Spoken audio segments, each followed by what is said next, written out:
자, 오늘 하나님의 영광 시리즈 설교 16번째인데 오늘이 결론입니다. 16번 설교 들으시느라 고생하셨습니다.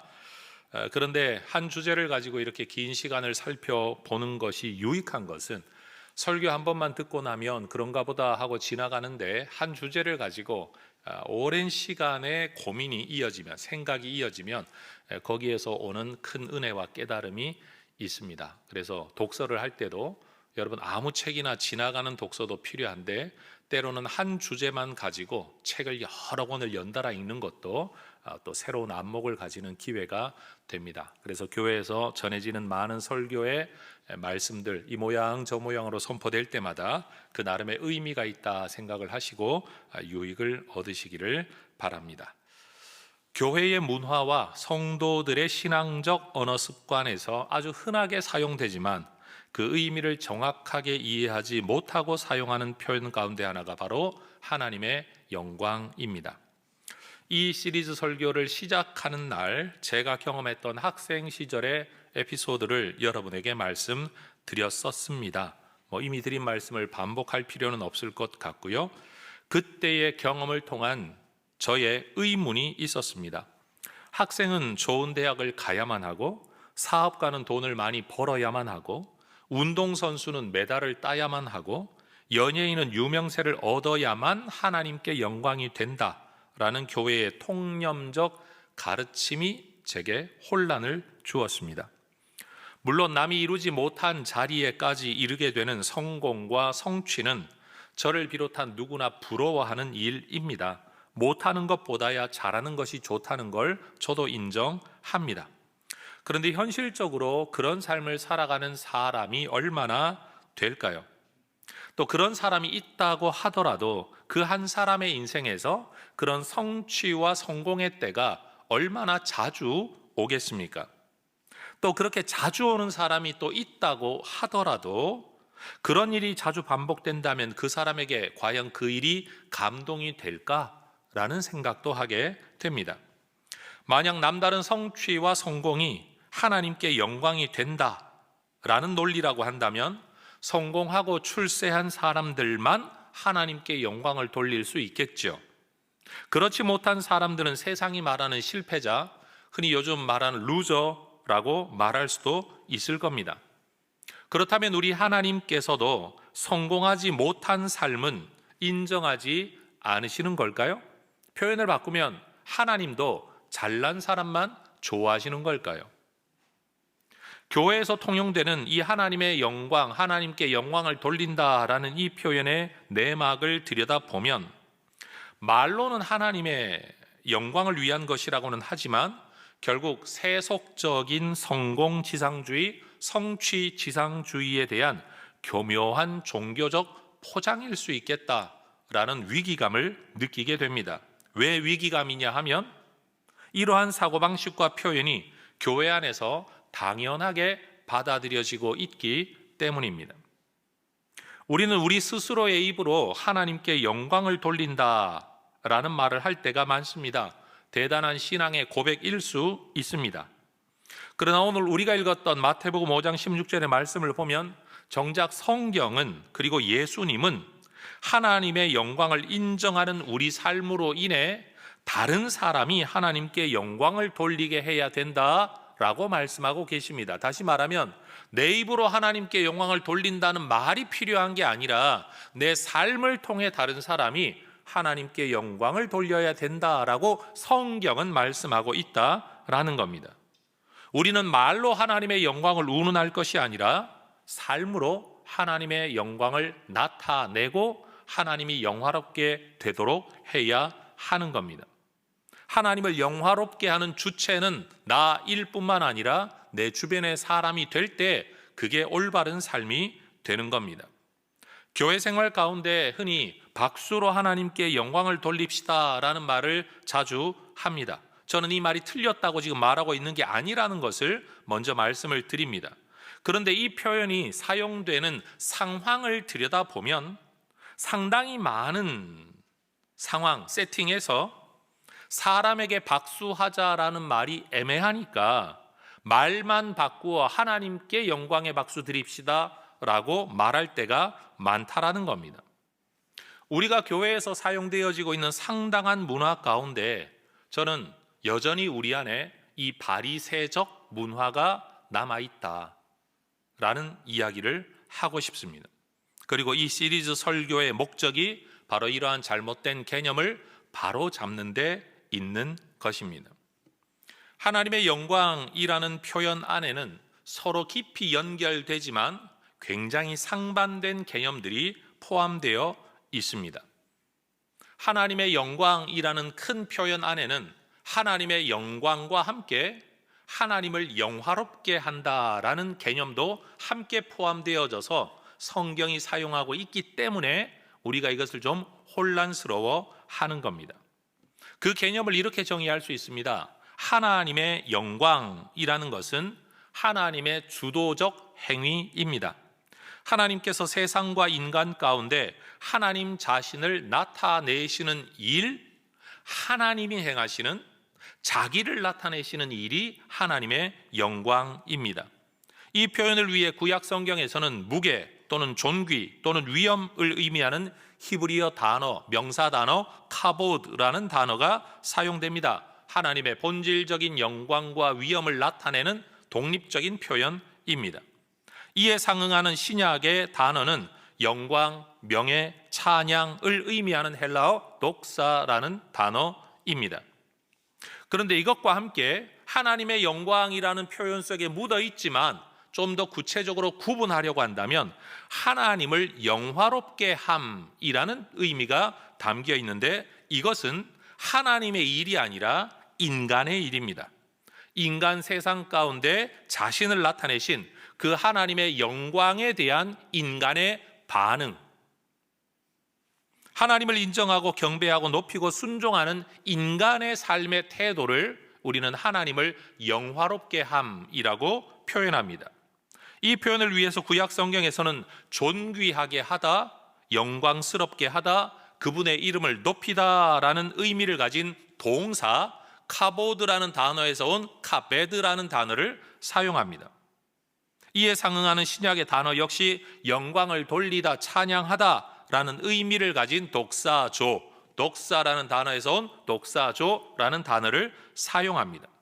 그러니 여러분, 하나님의 영광은 하나님이 하시는 일입니다. 하나님을 영광스럽게 하다 또는 하나님을 영화롭게 하다라는 것은 인간이 하는 일입니다. 하나님의 영광이라는 주제와 관련하여 종교개혁자인 존 칼빈은 인간 존재의 가장 근본적인 목적이 하나님의 영광을 위한 것이다 라고 말을 하며 하나님을 아는 지식이 경외와 순종 그리고 하나님께 영광을 돌리는 삶으로 이어져야 한다라고 늘 가르쳤고 이 내용이 그의 중요한 저서인 기독교 강요에 반복적으로 나타납니다. 하나님을 안다라는 것은 단순히 그분이 존재한다라는 것만 아는 것이 아니라 그분이 우리의 창조주이시며 우리가 그분께 마땅히 존경과 경외를 드려야 한다는 것까지도 아는 것이 하나님을 아는 것입니다. 다시 말합니다. 하나님을 안다라는 것은 하나님이 존재한다는 것만 아는 게 아니라 그 하나님에 대하여 인간이 어떻게 반응해야 되는 것까지도 알게 될 때 우리는 비로소 하나님을 안다라고 말할 수 있는 겁니다. 이 하나님의 영광과 이 개념을 연결시키면 하나님의 나타내심이 하나님의 영광이라고 한다면 그 하나님께 대한 마땅한 반응, 하나님을 영화롭게 하는 삶이 있을 때 이 두 가지가 합해져 온전한 하나님의 영광에 대한 개념을 아는 삶이 된다라고 말할 수 있는 겁니다. 하나님께서 우리에게 원하시는 것은 우리가 그분의 영광을 위해 사는 것이죠. 그분의 뜻에 순종하고 그분의 통치 아래 복종하는 겁니다. 여러분, 하나님께서 우리를 창조하신 목적이 하나님의 영광이기 때문에 그리고 우리가 하나님의 영광으로 창조되었기 때문에 우리의 삶 전체가 하나님을 영화롭게 하는 것이라는 방향성을 잃지 말아야 하는 겁니다. 18세기에 청교도 신학자로 이름 높았던 조나단 에드워즈라는 분 역시 하나님의 영광이라는 개념을 하나님께서 자신을 나타내시는 것과 인간의 반응이라는 이 두 가지 개념을 포함해 설명했습니다. 에드워즈가 죽은 이후에 출간된 그의 저서 세상을 창조한 목적에 관한 논문이라는 책에서 하나님의 창조의 목적은 피조물이 하나님을 영화롭게 하기 위함이며 인간이 하나님을 영화롭게 한다는 것은 그분이 나타내신 영광을 기뻐하는 것이다 라는 주제로 말을 했습니다. 여러분, 말이 길어지니 헷갈리시죠? 그의 글을 직접 인용해 보겠습니다. 하나님은 피조물에게 두 가지 방식으로 자신을 영화롭게 하십니다. 첫째는 그들의 이해에 나타나심으로써, 둘째는 그들의 마음에 자신을 전달하셔서 그들이 하나님께서 자신을 나타내시는 것을 기뻐하고 즐거워하며 누리게 하심으로써 자신을 영화롭게 하신다. 결국 표현은 애매하지만 제가 이걸 더 명료하게 말씀드립니다. 하나님의 영광, 자신을 나타내신 하나님의 영광을 기뻐하고 즐거워하며 경배하며 경외하며 누리는 이 반응이 하나님을 영화롭게 하는 것이다.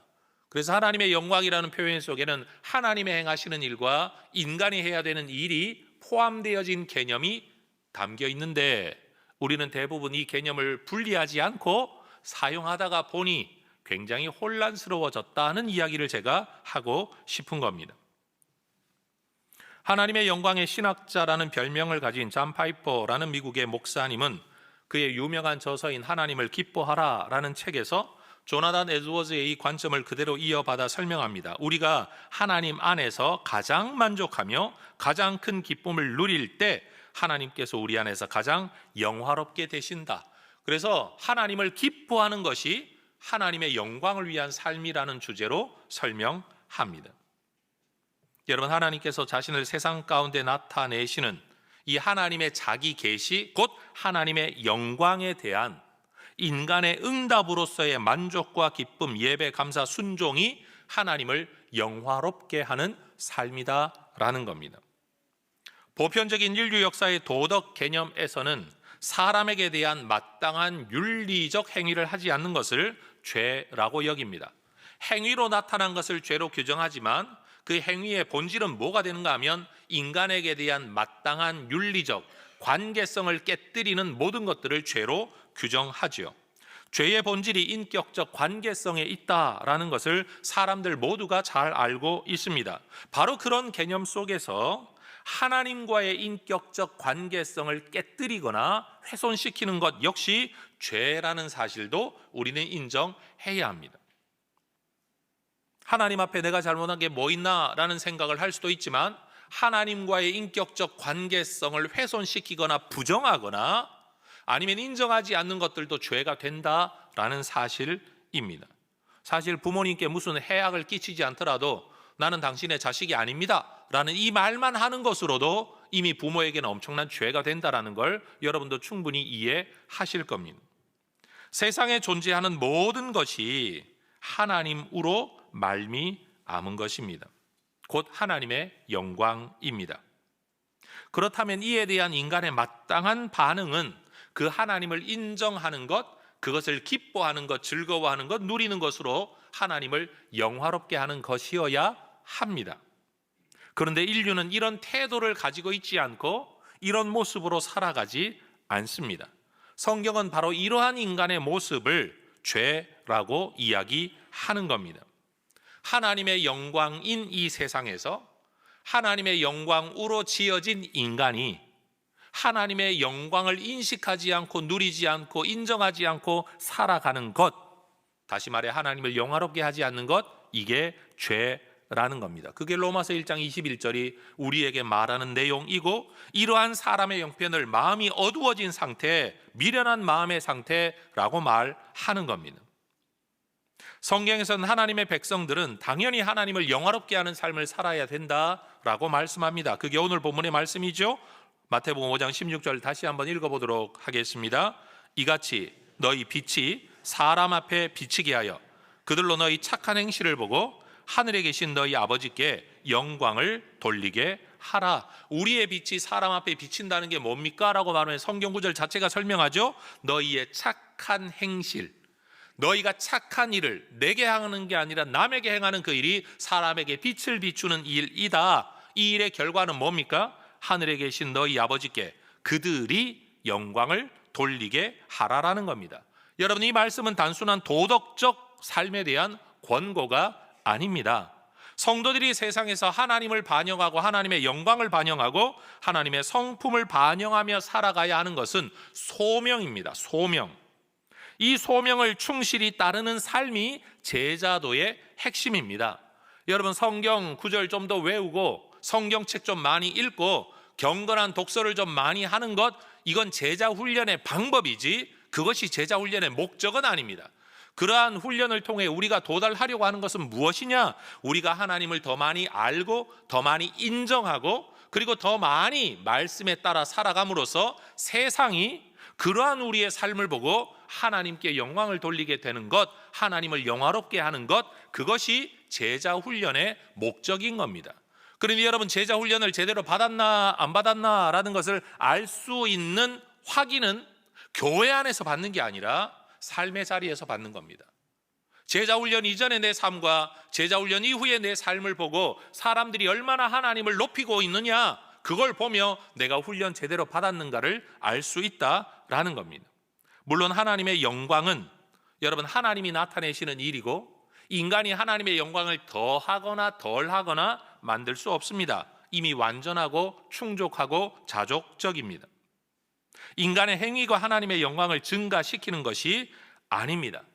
그러나 하나님께 영광을 돌리는 삶, 다른 표현으로 하나님을 영화롭게 하는 삶이란 것은 우리가 하나님을 창조주로 인정하고 창조 세계 속에 이것이 하나님의 역사이다라는 것을 인식하고 그분의 존재와 성품을 인정하는 고백으로서 그 하나님을 예배하고 그분의 의지와 능력을 인정하는 고백으로서 그분의 뜻에 순종하고 우리의 삶과 행위를 통해 나 자신만이 아니라 내 주변의 사람들이 하나님을 인정하고 그분께 마땅한 경의 그리고 존경을 표현하도록 살아가는 것, 이게 바로 하나님을 영화롭게 하는 삶이라는 겁니다.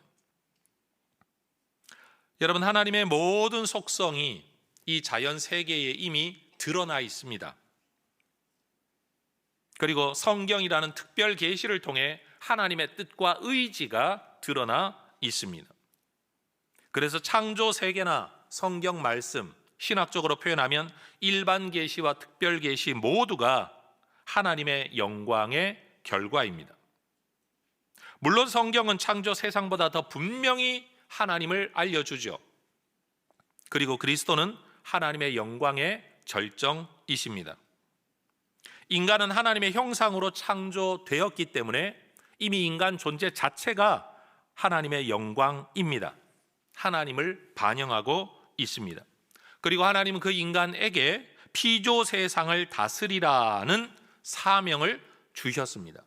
하나님의 창조 세상을 다스리라는 명령이 무엇을 의미할까요?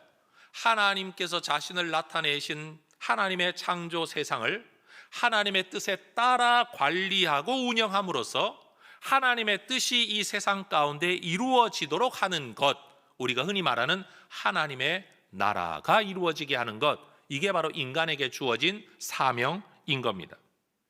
그렇게 함으로써 인간은 하나님의 성품을 드러내고 그분의 뜻을 드러내고 실현시켜서 하나님을 영화롭게 하는 겁니다.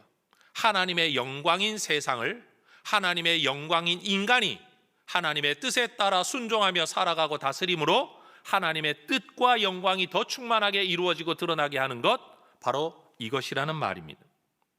하나님의 영광은 인간의 행위로 만들어질 수 있는 게 아닙니다. 하나님의 전적이고 주도적인 계시의 행위입니다. 하나님의 영광은 인간의 찬양으로 예배로 증가되는 게 아닙니다. 찬양과 예배로 인정받는 것뿐입니다.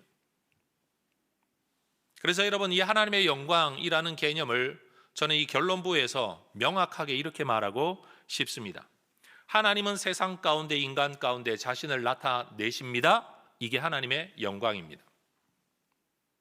그 하나님의 영광을 인정하고 믿고 기뻐하고 누리고 바라보는 우리는 그것을 통해 하나님을 영화롭게 합니다. 우리가 하나님을 영화롭게 합니다. 그런데 그 하나님을 영화롭게 하는 우리의 삶이 더 나아가 순종과 헌신을 통해 세상 사람들이 우리를 보고 하나님을 인정하고 경배하고 높이게 될 때 세상이 우리 때문에 하나님을 영화롭게 하게 됩니다. 세 가지 주체가 있다라는 겁니다. 하나님의 영광이라는 개념 안에 하나님의 주도적이고 자의적인 하나님의 자기 계시, 자기를 디스플레이 하시는 우리 하나님의 역사, 그 하나님에 대한 우리의 마땅한 반응, 그리고 우리의 삶을 통해 세상이 하나님에게 대하여 마땅하게 반응하게 되는 것. 이 세 가지 주체의 활동이 하나님의 영광이라는 큰 개념 안에 포함되어 있다라는 겁니다. 여러분, 우리의 삶 전체가 하나님을 드러내는 하나님의 영광의 도구가 될 수 있기를 축복합니다. 하나님의 영광을 위해 산다라는 것은 내가 하나님 앞에서 어떤 존재로 지음받았나, 내 안에 하나님의 무엇이 어떻게 나타나고 있나를 발견하는 것이고, 거기에 대해 우리가 믿음으로 예배로 마땅하게 반응하는 것이고, 그 하나님을 인정하는 삶을 통하여, 순종의 삶을 통하여 세상이 나를 보고 하나님을 들여다볼 수 있게 되고 하나님을 인정하게 되는 것, 이것이 바로 하나님의 영광을 위한 삶, 하나님을 영화롭게 하는 삶인 것입니다. 신앙의 선조들은 하나님의 영광이라는 주제에 대하여 시편 115편 1절에 보면 이렇게까지 표현하며 기도한 적이 있습니다. 여호와여, 영광을 우리에게 돌리지 마옵소서. 주의 이름에만 영광을 돌리소서. 저는 이런 시편의 여러 번역들이 우리를 오해하게 만들었다라는 생각을 하게 됩니다. 영광을 돌리다. 그러다 보니 교회 안에서 하나님께 영광을 돌립시다, 하나님께 영광을 올립시다 등등의 표현이 이런 번역에 근거하여 우리에게 전수된 거죠. 여러분, 하나님의 영광은 우리가 돌리는 게 아니고 하나님이 우리에게 영광을 돌리는 것도 아닙니다. 하나님의 영광은 전적으로 하나님께만 달려 있습니다. 하나님의 영광은 하나님에 의해서만 드러나게 됩니다. 그리고 인간은 절대로 하나님의 그 본질적 영광을 침해하거나 빼앗을 수 없습니다. 아담이 하나님처럼 되고 싶었다고 할지라도 그는 하나님일 수도 없고 하나님의 영광을 찬탈할 수도 없는 겁니다. 그러고 싶었던 의도만 있었지 결과는 절대로 인간은 하나님을 범접할 수 없는 겁니다. 하나님의 영광이라는 주제에 대한 우리 하나님의 말씀, 이사야 42장 8절은 뭐라고 말합니까? 나는 내 영광을 다른 자에게, 우상에게, 심지어 인간에게도 주지 않는다. 하나님의 영광은 하나님의 것입니다. 하나님의 독자적인 것이고 하나님의 주권적인 것입니다. 바로 그 영광을 이 땅 속에 드러내고 나타내고 인정하고 고백하기 위한 삶을 예수님도 살아가시죠. 요한복음 17장 4절을 보면 예수님께서도 이 하나님의 영광이라는 주제, 하나님을 영화롭게 하는 삶의 주제를 가지고 이 땅을 사셨다라고 성경은 기록합니다. 아버지를 이 세상에서 영화롭게 했습니다. 하나님, 내가 이 땅에 사는 모든 내내 내 꿈과 내 방향성은 이것이었습니다. 하나님을 영화롭게 하는 것, 하나님을 인정하고 하나님을 드러내는 것, 사람들이 하나님을 알게 되는 것, 내가 이 목적을 위해 살았습니다라고 예수님도 말씀하십니다. 그리고 예수님은 더 나아가 이어지는 요한복음 17장 5절에서 그 순종의 삶을 통하여 내 존재에 하나님의 영광이 나타나기를 또한 기도하십니다. 아버지와 함께 나를 영화롭게 하옵소서. 결국 예수님은 십자가 이후에 하나님께서 그를 부활시키시고 그를 하늘로 올리시고 하나님 보좌 우편에 앉히셔서 만물의 통치자가 되게 하십니다. 우리는 이것을 승귀, 아주 존귀한 자리로 오르셨다라고 표현을 하는 겁니다. 사도 바울 역시 하나님의 영광이라는 주제를 가슴에 품고 살았습니다. 빌립보서 1장 20절, 살든지 죽든지 내 몸에서 그리스도가 존귀하게 되게 하려 하나니. 여러분, 그리스도의 존귀함을 꿈꾸고 살았다라고 말하지만 제가 만약 표현을 바꾸라고 한다면 오직 하나님의 영광을 바라보고 살았습니다. 죽든지 살든지 내 몸과 내 삶을 통해 하나님의 영광이 드러나기를 나는 꿈꾸며 살았습니다. 이게 바울의 삶의 방향성이었습니다. 여러분, 신학자인 존 스토트는 살아있는 교회라는 책에서 이렇게 말을 합니다. 하나님을 영화롭게 한다는 것은 단순히 하나님을 찬양하는 것이 아니라 그분을 내 삶의 주인으로 모시고 살아가는 방식으로 하나님이 어떤 분인지를 이 세상에 드러내는 것. 핵심을 이야기하면 찬양하는 것만이 아니라 드러내는 것, 이게 하나님을 영화롭게 하는 삶이다 라고 말을 했습니다. 기독교 지성인이라고 일컬어지는 C.S. 루이스도 시편 묵상이라는 책에서 말합니다. 하나님을 찬양한다라는 것은 우리가 그분의 영광을 보고 그 영광을 기뻐하는 반응, 그게 하나님을 영화롭게 하는 것이다. 아까 말씀드렸죠? 하나님이 자신을 나타내시는 것, 거기에 대한 인간의 마땅한 반응이 뭐죠? 기쁨, 누림, 즐거움, 만족, 예배와 경배라는 반응, 그리고 순종의 삶을 통해 세상이 우리를 통해 하나님을 알게 되고 들여다보게 되는 이 일이 하나님을 영화롭게 하는 것이에요. 여러분, 창조 세계는 그 자체로 하나님의 존재를 반영하는, 하나님의 지혜를 반영하는 하나님의 영광입니다. 하늘이 하나님의 영광을 선포한답니다. 말한다는 게 아니지 않습니까? 하늘만 보아도 하나님이 계시다는 걸 우리가 알 수 있다라는 겁니다.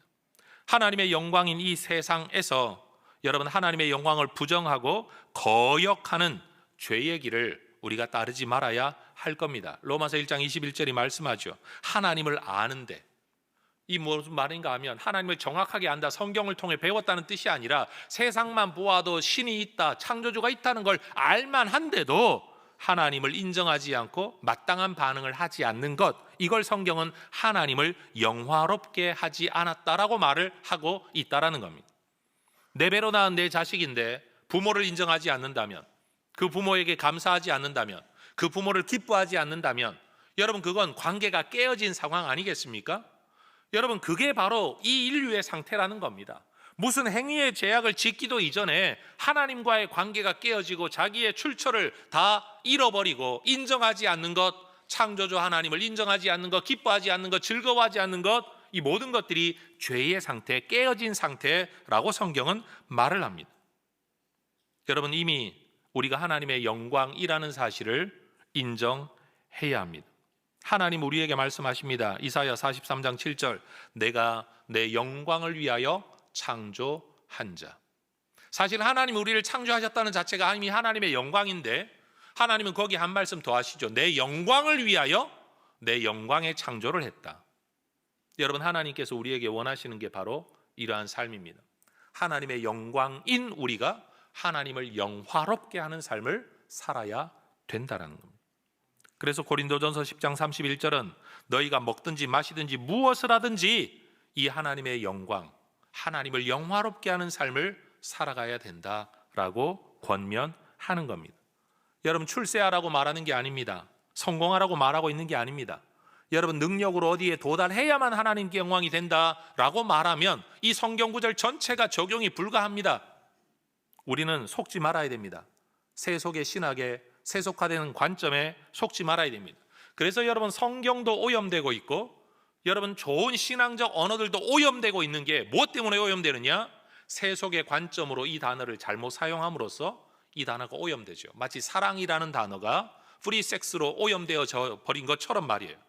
하나님이라는 단어가 무슨 조물주가 여러분 알라딘의 램프처럼 문지르기만 하면 내 소원을 들어주는 어떤 존재인 것처럼, 하나님이라는 말이 오염되어 버린 것처럼 여러분, 우리의 신앙생활 속에 오염된 생각과 관점이 너무나도 많습니다. 그래서 이런 삶을 추구하는 우리의 모습을 통해 하나님 그분이 드러나야 되고 그분에 대한 마땅한 반응이 드려져야 되고, 그 속에서 아직도 하나님을 알지 못하는 사람들이 하나님을 볼 수 있게끔, 알 수 있게끔 여러분, 우리의 영향이 끼쳐져야 되는 겁니다. 그래서 성경을 보면 많은 사람을 의로운 대로 돌아오게 한 자는 하늘의 별과 같이 빛나게 된다. 우리 이거 전도할 때마다 이런 구절을 많이 쓰는데 여러분, 그렇지 않아요. 사실은 하나님의 영광과 연결 지으면 훨씬 더 잘 이해될 구절이죠. 여러분, 우리의 삶이 사람들을 의로운 대로, 빛 가운데로 돌아오게 만드는 여러분, 하나님의 영광의 도구, 곧 하나님을 영화롭게 하는 삶을 살아가시기를 축복합니다. 여러분, 우리가 하는 이 일, 학생은 공부하는 일일 것이고 직장인은 직장을 다니는 일일 것이고 여러분, 가정을 돌보는 일들은 가정을 섬기는 일을 하게 되겠죠. 여러분, 이걸 그냥 세상을 위한 일 또는 먹고 살기 위한 일이라고만 보지 말아야 합니다. 세상에 돈 많이 벌어서 헌금 많이 하는 게 하나님께 영광이 된다? 여러분 이걸 이분법이라고 말하는 겁니다. 거기는 하나님 없고 헌금만 하나님께 영광이 된다라고 가르치면 이게 오해가 되는 겁니다. 오히려 돈 버는 세상 속에도 살아계시고 역사하시는 하나님을 볼 수 있어야 됩니다. 여러분 세상의 모든 삶의 영역 속에 우리 하나님은 일하고 계십니다. 전혀 믿지 않는 직장인데 예수 믿는 사람 한 명도 없는 그 자리에도 우리 하나님 일하고 계십니다. 그 하나님을 볼 수 있어야 됩니다. 발견해야 됩니다. 그래서 여러분 이 썩어 빠진 세상 빨리 예수님 재림하셔서 다 불타버리고 나는 천국 가면 좋겠다. 물론 세상이 힘들고 죄 가운데 오염되어 있기 때문에 우리는 천국을 소망하긴 합니다만 그건 여러분 우리 결정대로 되는 게 아니에요. 예수님 오셔야만 되는 거예요. 그때까지 우리는 세상을 살아야 되는데 어떻게 살 거냐? 이 썩어 빠진 세상 속에서도 여전히 살아계신 하나님, 일하시는 하나님, 사랑을 베푸시는 하나님이 어떻게 나타나시는가를 보려고 하는 눈이 우리에게 있어야 됩니다. 하나님의 영광을 발견하려고 하는 눈이 우리에게 있어야 합니다. 그리고 그 자리에 나를 보내신 분이 하나님이라는 걸 믿고 그 자리에서 내가 하나님을 인정하고 고백하고 바르게 살아가는 내 삶의 반응이 필요합니다. 교회 와서만 예배하는 게 아니라 바로 그 자리에서 하나님 앞에서 바르게 반응하는 삶이 필요하고 그 과정에서 내 삶을 통해 하나님을 인식하게 되는 일들이 주변 사람들에게 일어나야 됩니다. 그게 바로 하나님을 영화롭게 하는 삶이라는 사실입니다. 여러분 우리가 하는 모든 일들 속에서 결과만 자꾸 추구하지 말고 과정 전체에서도 여러분 결과를 포함한 과정 전체에서도 하나님의 일하심이 드러나기를 여러분 기도하시기를 축복합니다. 그 일들을 해 나가는 내 모습 속에서 하나님의 성품이 반영되도록 힘쓰시기를 주의 이름으로 축원합니다. 나의 말과 행동을 통해 주변 사람들이 하나님을 알아가게 되기를 축복합니다. 내가 뭔가를 그 사람에게 행하기 이전에 내가 살아가는 모습 자체로서 누군가가 하나님을 인식하게 될 수 있다면 이 얼마나 아름다운 일입니까? 여러분 잘 될 때만 하나님이 은혜 베푸시는 게 아닙니다. 실패와 고난 중에도 하나님의 뜻과 계획, 곧 하나님의 의지의 영광이 나타날 수 있습니다. 살다 보면 그런 때 있지 않습니까? 야, 그때 그 일이 안 된 게 천만다행이다 라고 말하는, 그때는 너무 간절하게 소망하고 열망했는데 오히려 안 된 게 하나님 은혜다. 그런데 이건 지나고 나서야 알지 그때는 모릅니다. 심지어 지금도 모르는데 천국 가면 저는 알게 될 거라고 확신합니다. 여러분 하나님은 성공 속에서만 하나님의 영광을 나타내시는 게 아니라 실패 속에서도 하나님의 영광을 나타내십니다. 그러니 여러분 우리가 해야 될 일은 뭐냐? 성공하면 희낙낙하고 실패하면 절망하고 좌절하는 게 아니라 성공을 해도 여기에서 하나님의 일하심, 하나님의 은혜가 무엇인가? 내가 어떻게 반응해야 되는가? 그래서 세상은 성공하면 굉장히 목에 힘을 주고 자기 잘났다고 내 노력이라고 말을 하는데 이 사람은 하나님이 어떻게 일하셨습니다. 하나님이 이런 은혜를 주셨습니다. 내 능력으로는 안 되는 일인데 나는 우연히 선택을 했는데 이런 결과가 왔습니다. 하나님을 자꾸만 이야기할 때 사람들이 이 사람의 삶 속에 하나님이 일하고 계신가? 정말 그런가? 라고 자꾸만 생각하게 된다는 거죠. 실패도 마찬가지입니다. 실패했으니까 좌절한다. 하나님 내게 왜 이러십니까? 라고 말하는 게 아니라 내가 원하고 기도했는데도 불구하고 일이 안 될 때 내가 어떤 반응을 해야 하나님을 영화롭게 하는 건가? 이 속에도 사랑하시는 하나님, 이 속에서도 역사하시는 하나님, 이 과정을 통해서도 나를 합력하여 선을 이루실 그 하나님을 나는 인정합니다. 고백합니다. 찬양합니다. 지금은 좌절감이 있지만 그래도 나는 하나님을 신뢰합니다. 이렇게 반응을 할 때 그런 사람을 보고 주변 사람들이 저 사람 뭐지? 나 같으면 완전히 꼬꾸라져 절망할 것 같은데 저 사람은 뭐가 저렇게 저 사람을 이렇게 세우지? 버티게 만들까? 하나님을 보게 해야 되는 거죠. 여러분 이것이 바로 우리 그리스도인의 삶이어야 하는 겁니다. 그러니 우리는 성공하고 출세할 때만 그 결과를 가지고 하나님께 영광을 돌립니다. 여러분 이거 거짓말입니다. 오히려 어떤 환경 속에서도 우리는 하나님의 영광을 위해 하나님을 영화롭게 하며 살아갈 수 있습니다. 나 같은 것이 무언 하나님의 영광이야 가 아니라 바로 그 자리에서 하나님은 어떻게 일하고 계신가? 어떻게 하나님이 움직이고 계신가? 나는 어떻게 반응해야 되는가? 그리고 내가 의도한 건 아니지만 내 신앙의 삶의 결과로 다른 사람들이 하나님을 알고 보게 되고 인정하고 하나님을 고백하게 되는 일들이 일어나는 것, 이게 바로 하나님의 영광을 위한 삶이라는 사실입니다. 여러분, 세속적 가치관에 휘둘려서 성경마저도 오염시키며 살아가는 성도들 되지 않고, 여러분 어디에서든지 우리 하나님의 함께하심, 그 좋으신 하나님을 붙들고 오늘을 살아내시기를 주의 이름으로 축원합니다.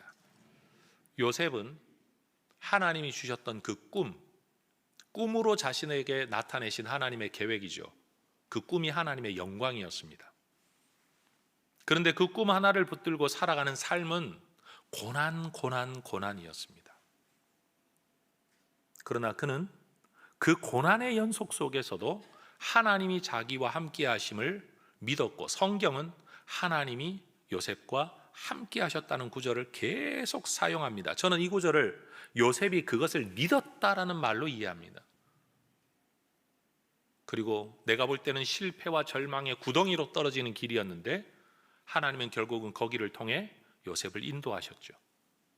그리고 마지막 순간 그를 높이셨습니다. 세상은 그 성공만 바라볼 겁니다. 인내하니 성공했다라고 말할 겁니다. 그러나 요셉은 과정도 하나님의 영광 속에 살았고, 결과도 하나님의 영광 속에 살았고, 나머지 결과, 그가 취득한 권세와 명예와 지혜를 가지고 세상을 살리는 하나님의 사람이 되었습니다. 그게 하나님의 영광을 위한 삶입니다. 여러분, 우리 모두가 출세해서 하나님께 영광 돌려라 라고만 아이들한테 잘못 가르치지 않기를 주의 이름으로 축원합니다. 그런 거 보면, 여러분, 제가 오늘 이런 시리즈 설교를 하고 이런 주제를 가지고 이 정도까지 설교할 수 있게 된 건 제가 학생 시절에 저를 시험 들게 만들었던 그분들 덕분입니다. 그렇죠? 분명 저는 그분들께 시험 받았고 저는 그 교회를 아예 떠나버렸습니다. 근데 그 고민을 가지고 신학 수업을 거쳐 여기까지와 오늘 여러분에게 이런 설교를 하게 된 겁니다. 이것도 보면 하나님은 이렇게도 일하시는구나 라는 걸 또 알게 되는 거죠. 상처가 별이 된다라는 말이 있습니다. 그렇습니다. 여러분, 내가 고민하기 때문에 여러분 그 고민을 가지고 오랜 시간을 보내다 보니 여러분 그 분야에 대해 할 말이 있는 사람이 되는 거예요. 대한민국의 상담학자들 중에 여러분 집안 문제, 개인 문제, 가정 문제 없는 사람 한 명도 없습니다. 다 자기가 괴로워가지고 어떻게 해야 되나 책을 읽다가 여러분 그러다가 남 도와주는 사람까지 이르게 되는 겁니다. 여러분, 내가 성경주와 있다가 나중에는 성경을 가르치는 사람이 되는 것 마찬가지인 겁니다.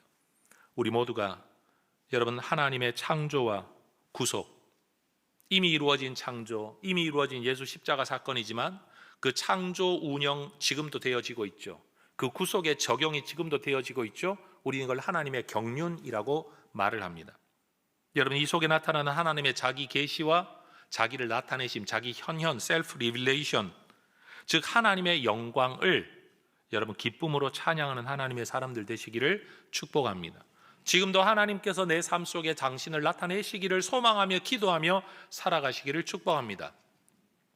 하나님이 행하시는 하나님의 영광을 인정하고 하나님이 행하시는 하나님의 영광을 소망하고, 그리고 그 하나님 앞에 이미 이루어진 하나님의 일 앞에 마땅한 반응으로서의 기쁨과 찬양과 경배와 누림과 즐거움, 그리고 앞으로 나타내실 하나님의 영광을 기대하며 설레며 기다리는 믿음의 반응, 그리고 오늘 하나님을 섬기는 자로서 순종하는 삶을 통해 나타나는 세상이 내 삶을 보고 하나님을 영화롭고 인정하게 되는 일들, 주체가 하나님, 나, 세상, 이 속에 연결되어 있는 이 하나님의 영광을 위해 살아가시기를 주의 이름으로 축원합니다. 먹든지 마시든지 무엇을 하든지 여러분 이 하나님의 영광을 꿈꾸며 살아가는 하나님의 백성들 되시기를 축복합니다. 기도하겠습니다.